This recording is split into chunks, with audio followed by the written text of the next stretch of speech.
Olá, boa noite. Começa agora o Jornal da RDC e você assiste as principais notícias desta sexta-feira. Conta d'água mais cara em Novo Hamburgo. Tem gente pagando até o triplo do valor com reajuste da tarifa. Depois de Porto Alegre, Serra Gaúcha também tem parques cedidos à iniciativa privada. Chegou a hora da decisão. Grêmio e Inter se enfrentam na final do Campeonato Gaúcho. E mais a previsão do tempo. Fique conosco, o Rio Grande se conecta aqui.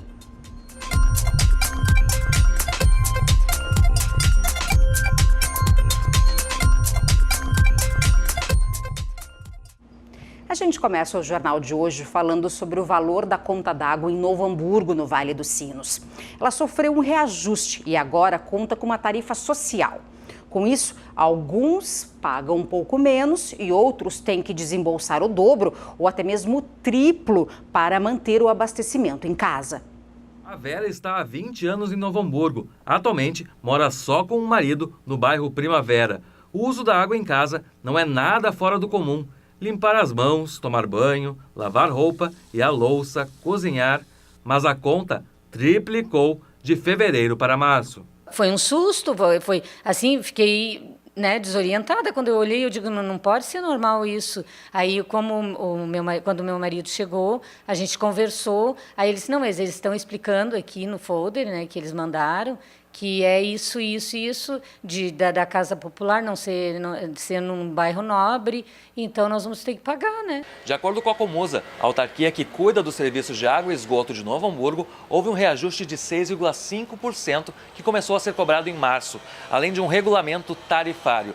Ou seja, quem ganha mais também paga mais caro. Mas o aumento de R$ 29 para R$ 89 na conta da família da Vera não foi bem explicado. Quando a conta chegou de março, que realmente chegou já com o folder junto, explicando, e eu digo, sabe assim, do nada, nós não fomos avisados, não teve nada, absolutamente nada. Simplesmente aumentaram. Não é um aumento, é uma retirada de subsídio. Nós temos que aplicar em cima desse reajuste, desse reajustamento de tarifa e de readequação tarifária, que a pessoa realmente deixou de pagar aqueles R$ 29, R$ 27 que pagava e passou a pagar a tarifa integral. Passou para 71, 72 e em cima disso tu aplica o 6,5. Por isso que realmente em alguns casos houve essa questão do 100%, do aumento de tarifa. Segundo o diretor-geral da Comusa, o principal problema é que os reajustes, que desde 1998 deveriam valer a cada 180 dias, nunca ocorreram. Ou seja, o regramento tarifário ficou estagnado por mais de 20 anos. Esse critério ele era por metragem quadrada dos imóveis e não um critério de tarifa social que nós temos hoje. Hoje o critério para isenção ou para qualquer tipo de subsídio da nossa tarifa, ele é renda. Com a tarifa social aplicada no município, que hoje é de 16%, os subsídios para quem pode pagar mais foram retirados. Nós temos também um compromisso muito grande também com todos aqueles outros usuários que acabavam pagando a conta com a tarifa integral, que era a nossa chamada tarifa RB, que acabava suportando o pagamento desse subsídio que era dado para os outros usuários. Professores do estado se reuniram hoje em Porto Alegre em Assembleia Geral para discutir as principais pautas de reivindicação da categoria. A educação merece respeito. Não vamos pagar a conta. Foi assim, em clima de indignação, que pelo menos cerca de 3 mil professores de todo o estado do Rio Grande do Sul se mobilizaram nesta sexta-feira, primeiro dia D do ano, que foi palco de reivindicações, e não sobre a discussão da Base Nacional Comum Curricular, como previsto. O Fabrício é professor de filosofia em uma escola pública da cidade de Encruzilhada do Sul, localizada no Vale do Rio do Pardo. Falou que está difícil continuar lidando com os pagamentos em atraso e a falta de reposição na remuneração da categoria. Não ter 13º, não saber quando é que vai receber, ou uma hora parcelado, uma hora ganha um pedaço do salário, outra hora atrasa o salário, né? Então, essa coisa do desmonte. Das 12 propostas apresentadas pela categoria nesta tarde de sexta-feira, a principal delas e emergencial, a reposição salarial de 28,78% e a abertura de concurso público para a contratação de professores e funcionários. Que a nossa categoria não aguenta mais, ela precisa sim de reposição já. E essa é a força que nós precisamos dizer. E sem falar da reforma da Previdência, né? Nós fizemos toda uma caravana no estado inteiro, fizemos plenárias com a nossa categoria e todos eles entenderam que nós não podemos concordar. Sobre o projeto de lei assinado pelo presidente Jair Bolsonaro, que regulamenta a educação domiciliar no Brasil, a diretora de educação se posiciona de forma contrária. Isso é uma forma de, muitas vezes, o próprio aluno fazer a denúncia. Então, nós estamos dizendo não ao homeschooling, não somente nós do setor público, mas também acredito que o setor privado tem colocado que não concorda com o homeschooling. O documento com as propostas, por parte da categoria, foi levado ao Palácio Piratini. Nesta semana, a Câmara de Vereadores de Porto Alegre aprovou o projeto de lei do Executivo que autoriza a concessão de parques e praças da capital. Essa iniciativa ganha força em outras regiões do estado.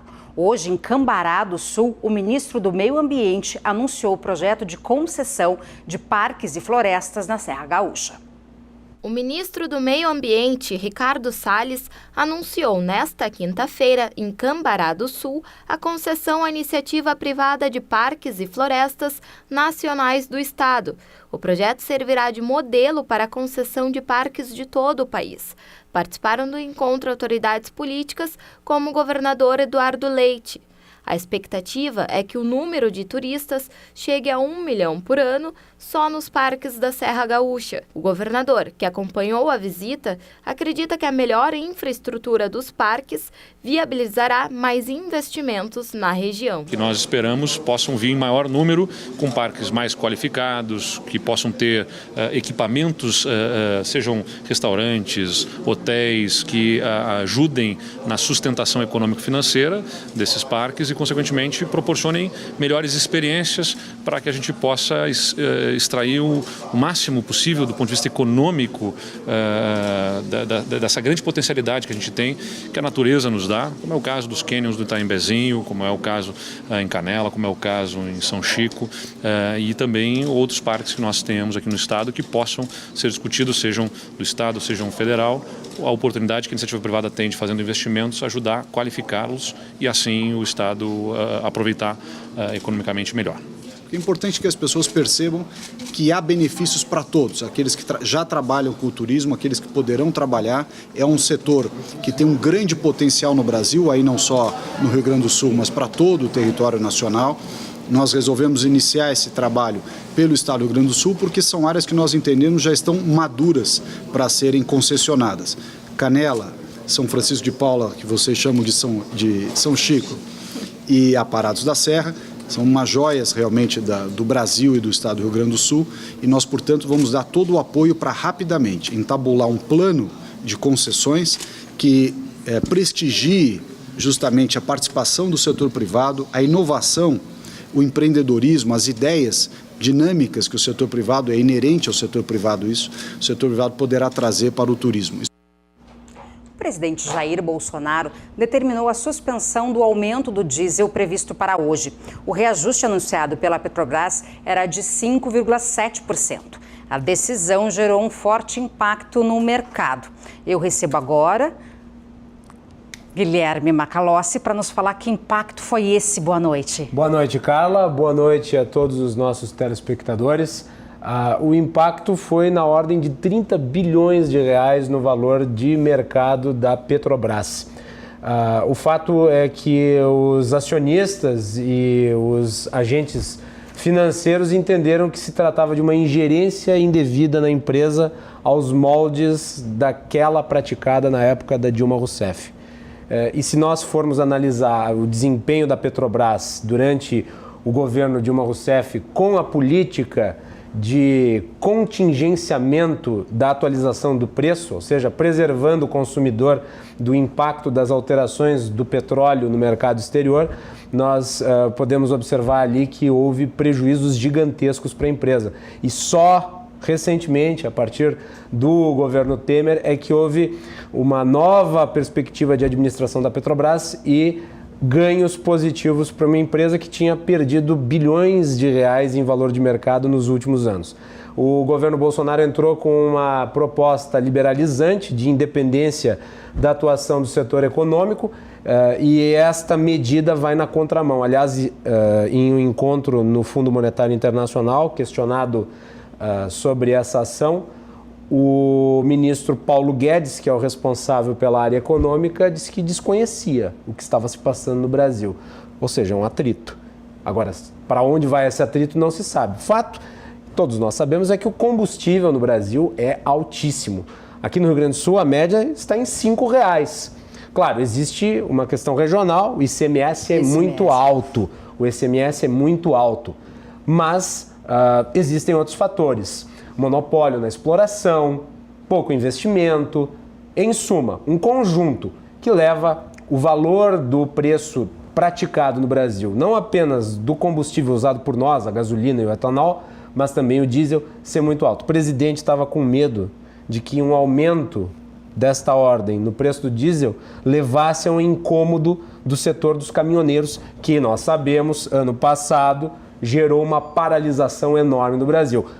É necessário ressaltar que naquela época o Bolsonaro apoiou a greve. Então ele tem um compromisso político com essas pessoas. E falando em presidente Jair Bolsonaro, é o tema de hoje do Cruzando as Conversas. Sim, 100 dias de Jair Bolsonaro.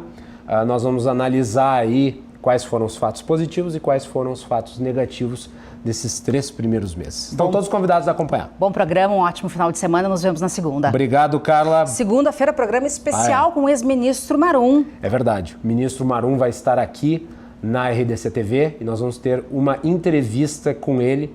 A Carla vai estar junto, inclusive. Tá bem? Então, todos convidados para acompanhar, hoje e segunda. Tá certo. Obrigado, Carla. Boa noite. Boa noite. Bom, Porto Alegre lidera o índice de HIV no Brasil já há uma década.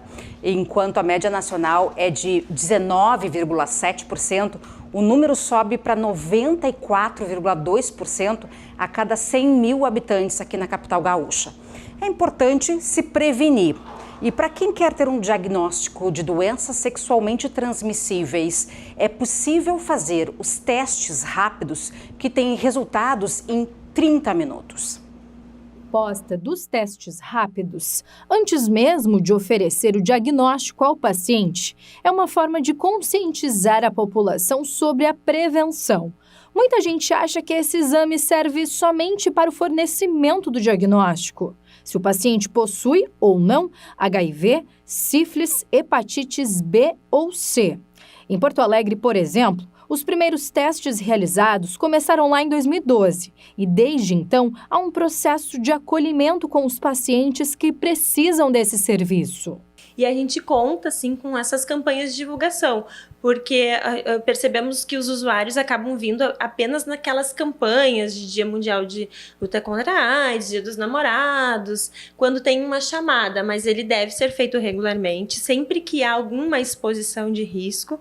A procura pelos testes aumenta em determinados períodos, como nas primeiras semanas pós-carnaval ou nas proximidades de datas como a do Dia dos Namorados, em que campanhas são promovidas sobre a importância do teste. Só que, na verdade, realizar o procedimento é cuidar da saúde. Por isso, a orientação é: você tem ou teve uma relação sem proteção? Faça o teste. E também aquela orientação de que tem um parceiro novo, traz o parceiro para fazer o aconselhamento, para fazer a testagem. Então, são diferentes momentos que a gente orienta, né? Depende da situação que aquela pessoa está vivendo, é importante sim fazer. E um dos maiores benefícios do teste é a praticidade dele, porque o paciente fica aqui em frente ao enfermeiro que vai realizar o procedimento e dentro de 30 minutos o resultado já sai.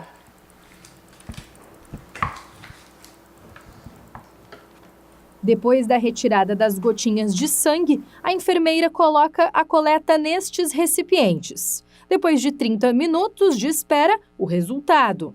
O Centro de Saúde Santa Marta, em Porto Alegre, é referência nos testes rápidos. Para utilizar o serviço SUS de forma gratuita, basta ir até a unidade ou a atenção básica mais próxima da sua residência e solicitar. Por aqui, os atendimentos acontecem na Rua Capitão Montanha, número 27, no Centro Histórico de Porto Alegre, das 8 da manhã às 5 da tarde. A UTI do Hospital Cristo Redentor, na zona norte de Porto Alegre, está fechada até domingo para a limpeza dos dutos do ar-condicionado. A vigilância sanitária determina que as limpezas sejam periódicas para reduzir a sujeira do ar, beneficiando pacientes e os próprios trabalhadores do hospital.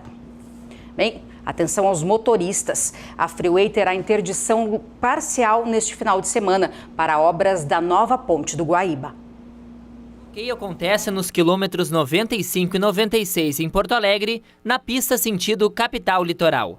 As obras iniciam às 7 horas da noite deste sábado e terminam às 5 horas e 30 minutos da manhã de domingo.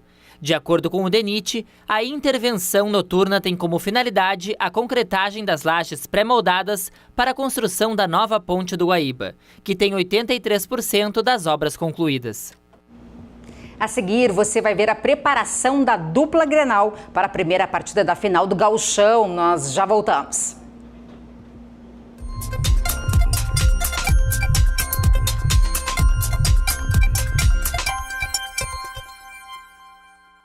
Voltamos com o Jornal da RDC e agora vamos à previsão do tempo. O dia hoje foi de temperaturas mais amenas aqui em Porto Alegre. Vamos ver como fica o clima no estado no final de semana. Para este sábado, em Esteio, na região metropolitana de Porto Alegre, sol com nuvens, mas sem chuva, mínima de 18 e máxima de 29 graus. Em Lajeado, no Vale do Taquari, a chuva também não aparece, mínima de 19 e máxima de 30 graus. Farroupilha, na Serra Gaúcha, tem sol e aumento de nuvens na parte da manhã e pancadas de chuva à tarde e à noite. A temperatura varia entre 17 e 25 graus.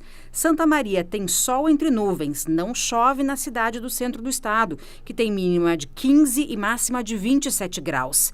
Em Erechim, sol entre nuvens de manhã e pancadas de chuva à tarde e à noite, mínima de 17 e máxima de 27 graus. Já no domingo, em Esteio, sol e aumento de nuvens de manhã e pancadas de chuva à tarde e à noite, temperaturas variando entre 20 e 29 graus. Lajeado também tem sol com nuvens na parte da manhã e pancadas de chuva ao longo do dia, mínima de 21 e máxima de 30 graus. Em Farroupilha, a temperatura varia entre 18 e 25 graus, pancadas de chuva ao longo da tarde e da noite. Em Santa Maria, sol com aumento de nuvens na parte da manhã e pancadas de chuva à tarde e à noite, mínima de 17 e máxima de 27 graus. Já em Erechim, tem chuva rápida à tarde e à noite, com mínima de 15 e máxima de 27 graus. Agora a gente fala de futebol. Chegou a hora da grande decisão do Campeonato Gaúcho. A dupla Grenal se enfrenta no domingo, no Beira-Rio, pela primeira partida da final. Força máxima para mostrar quem é o melhor, Internacional ou Grêmio? Grenal. Dois times que estão na Libertadores. Renato Portaluppi e Odair Hellmann frente a frente. O primeiro duelo é no Beira-Rio. A Casa Colorada é que deve estar lotada no domingo. O torcedor é parte fundamental desse processo, sempre, né, na história do clube e em jogos decisivos também, como fez agora nos Jogos da Libertadores. Então a gente agradece o apoio do torcedor. A única dúvida do Colorado para o Clássico está no meio de campo. Rodrigo Dourado tem uma lesão no joelho e preocupa para domingo. Mesmo assim, o time colorado tem força máxima. Lomba no gol, Zeca na direita, Moledo e Cuesta na zaga, Iago na esquerda, Richelli, Edenilson e Patrick como volantes, D'Alessandro e Nico Lopes no meio de campo e Paulo Guerreiro no ataque. Mesmo assim, Odair Hellmann ainda faz suspense. O time é só 42 minutos antes do jogo. 45? E se não dá 45 minutos, o que acontece? Multa? De quanto é essa multa? Vamos conversar aí essa multa. Hã? Não, é eu que pago? Não, então eu dou 1 hora antes. O Grêmio também conta com poucas dúvidas. Renato Portaluppi ainda decide se Luan, afastado e se recuperando fisicamente, vai compor o banco de reservas. A outra dúvida fica por Maicon. Ele pode dar lugar a outro volante, o Michel. Com estas duas incógnitas, o time do Grêmio deve ser Paulo Vitor no gol, Léo Gomes na direita, Kahneman e Jeromel os zagueiros e Cortez na esquerda. Matheus Henrique e Michel os volantes, Tardelli, Jean-Pierre e Everton no meio de campo, e no ataque, André. Eu acho que é sempre importante o time todo estar bem. Quanto mais jogadores estiverem à disposição, melhor para o Grêmio, que aumenta a competitividade, aumenta a força do elenco, e o Grêmio só ganha com isso. O Tricolor também conta com alguns jogadores que não estão muito acostumados com a partida. Jean-Pierre e Matheus Henrique jogarão no Clássico pela primeira vez como titulares. Mas para Jeromel, isso não é um problema. O Jean está treinando com a gente desde 2017, quando ele subiu. Então ele já está sendo preparado há um bom tempo para poder começar a jogar. O Mateuzinho, o idem. Então eu acho que são jogadores que, claro, são jovens, estão começando agora.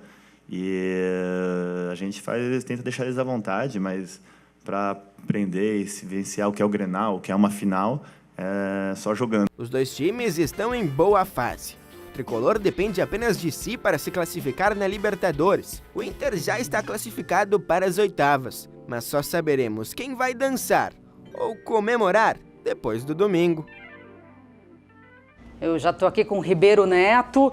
Impossível apostar num melhor.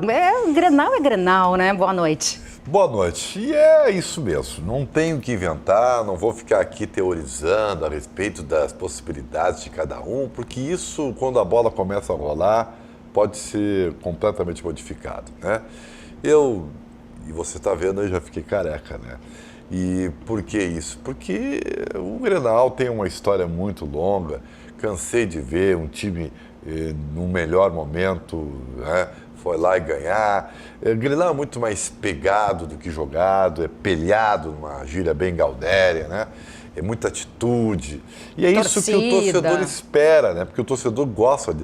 O torcedor do Rio Grande do Sul é uma coisa impressionante, né? Por mais técnico que possa ter o teu time, ser o teu time, ou ter jogadores técnicos, ele gosta do cara que vai dar carrinho de cabeça e vibrar, na bandeirinha do escanteio. Eu adoro o Grenal. É um negócio impressionante. Então, assim, na nossa aldeia, no nosso galpão, né? O Grenal é o nosso principal produto, né? E é dessa forma que eu encaro esse Grenal que faz 3 anos que não decide campeonatos gaúchos. Dizer favoritismo, não vou aqui ser pitoniza, né, algo do gênero, não.